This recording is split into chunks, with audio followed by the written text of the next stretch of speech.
একবার এক তাল গাছে একটি শাকচুন্নি বাস করত।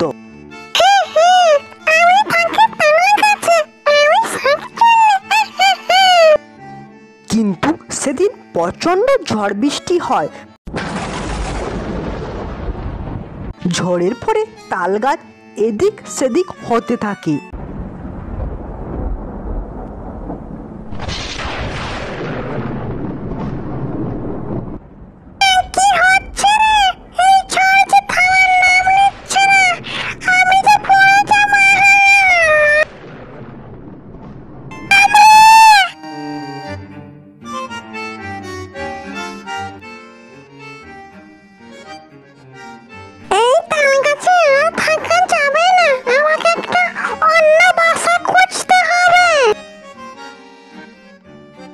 তারপর শাকচুন্নি আকাশে উড়ে যায় নতুন বাসার খোঁজে।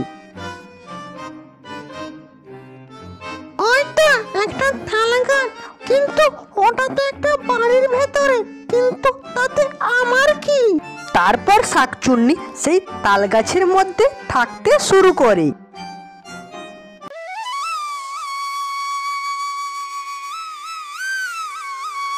তাল গাছের নিচে একটি বাড়িতে দুই ভাই ও বোন তাদের বৃদ্ধ ঠাকুমার সাথে বাস করত।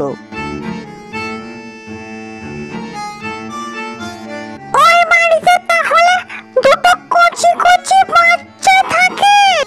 বাচ্চারা, আমি এসে গেছি, চলো এখন আর খেলা করতে হবে না। এখানে শুধু দুটো বাচ্চা না, একটা বুড়িও থাকে। এখানে থাকতে আমার খুব সুবিধা হবে। ঠাকুমা, ঠাকুমা, আমাদের তাল গাছটাতে দেখো কেমন তাল ধরেছে এবারে। আমার না তালের বড়া খেতে ইচ্ছে করছে। ও ঠাকুমা, ঠাকুমা, আমাদের জন্য তালের বড়া বানিয়ে দেবে? কিন্তু বাবা, আমি বৃদ্ধ মানুষ, তোদের কোথা থেকে তাল পেড়ে করে তোদের জন্য তালের বড়া করব? তাদের কথা তাল গাছে বসে থাকা শাকচুন্নি শুনতে থাকি। কতদিন আমি তালের বড়া খাইনি, তাল গাছে থাকি তবু তালের বড়া পাই না। এই বুড়িটা বলছে যখন তালের বড়া বানাবে, আমি বরং দুটো তাল ফেলে দিই নিচে। তখন শাকচুন্নি গাছ থেকে দুটো তাল ফেলে দেয়। ওই তো ঠাকুমা, তাল গাছ থেকে মনে হয় দুটো তাল পড়লো না। আচ্ছা বাবা, বানিয়ে দেব তোদের জন্য তালের বড়া। তালও মনে হয় চাই, তাদের বড়া বানিয়ে দিয়ে তোদেরকে খাওয়াই।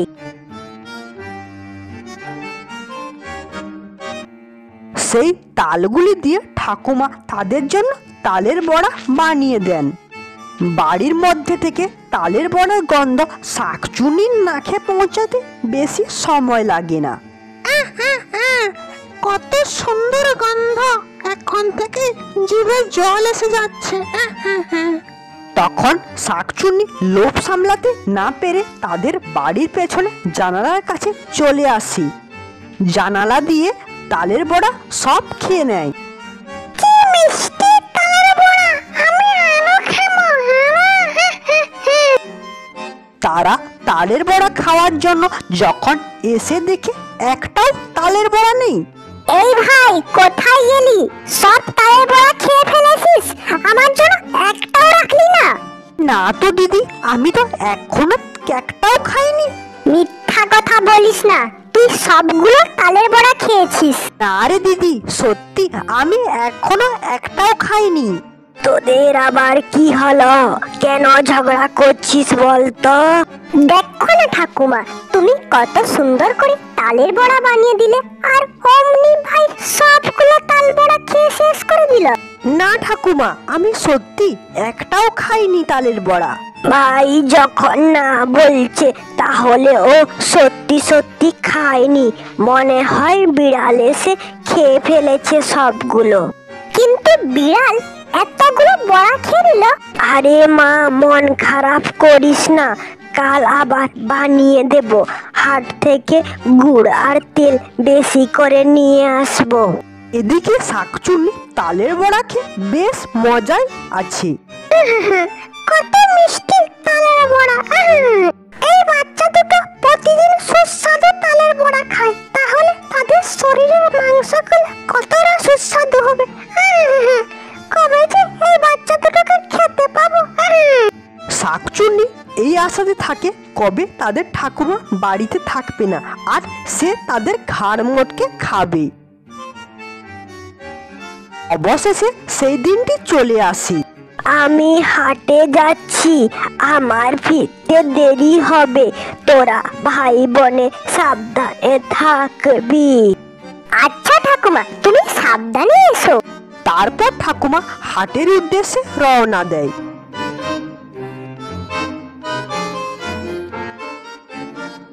ধীরে ধীরে বেলা গড়াতে লাগলো, সূর্য অস্ত যেতে শুরু করেছে, আবার আকাশে ঘন কালো মেঘ। কিছুক্ষণের মধ্যে বজ্রপাত সহ বৃষ্টি শুরু হয়ে যায়।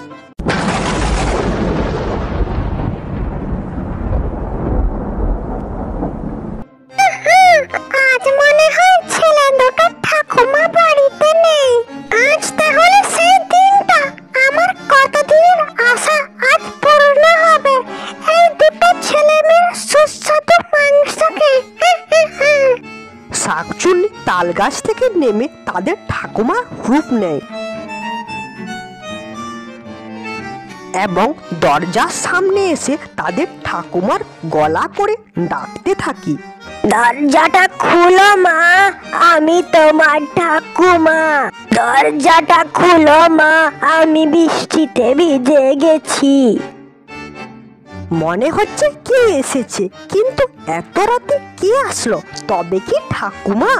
দরজাটা খুলো মা, আমি তোমাদের ঠাকুমা এসেছি। হ্যাঁ রে, ঠাকুমার মতো গলা, মনে হচ্ছে ঠাকুমা চলে এসেছে। চল দরজাটা খোলা যাক। তারপর দুজনে কাঁপা কাঁপা শরীরে দরজাটা খুলে। ঠাকুমা তুমি? আমরা ভাবলাম এত রাতে কে আসলো। তখন ঠাকুমা আর কোনো কথা বলল না, কেমন একটা দৃষ্টিতে দুজনকে দেখছিল। ঠাকুমার এমন ব্যবহার দেখে তারা একটু ভয় পায়। তোদের জন্য তালের বড়া করে দিচ্ছি, একটু দাঁড়া। এই বলে ঠাকুমা রান্নাঘরে চলে যায়। কিরে ভাই, ঠাকুমা এমন কেন ব্যবহার করছে বলতো? আমি তো বুঝতে পারছি না দিদি।